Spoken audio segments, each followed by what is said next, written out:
আমি জিহাদ, ধিঘিনালা খাগড়াছড়ি থেকে। ছোটবেলাতে ভাবতাম পৃথিবীটা বড় জায়গা, কিন্তু আজ বুঝি আমার পৃথিবীটা এখানেই বাঁধা। ধিঘিনালার পাকা পিচের রাস্তায় হাঁটতে হাঁটতে যে শান্তি লাগে, শহরের কোলাহল সেখানে নেই। আছে কেবল দিকগুলোর ডাক, ঝর্ণার মৃদু সুর আর পাহাড়ের নীরব নজর। প্রতিটি সকালে আমি চায়ের কাপে জীবনের গল্পগুলো খুঁজে পাই।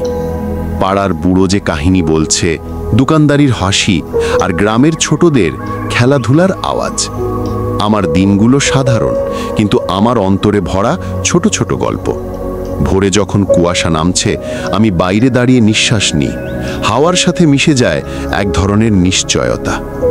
দিনে ধান খেতে কাজ করি না হয়তো, কিন্তু প্রতিবেশীর সাথে একটু কথা, মাঠপথে হাঁটা, ঝর্ণার কাছে বসে থাকা, এগুলো আমার সবচেয়ে প্রিয় কাজে পড়ে। বিকেলে পাহাড়ের ঢলে সূর্য ডুবলে পুরো পরিবেশ যেন একটা বড় আলোকচিত্র হয়ে যায়। তখন মনে হয় জীবনের সব কষ্ট, সব ক্লান্তি যেন মুছে যাচ্ছে।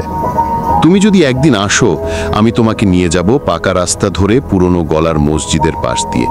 সেখানে একটা ছোট্ট ঝর্ণা আছে, যেখানে গলা বাংলার গাছ জন্মে।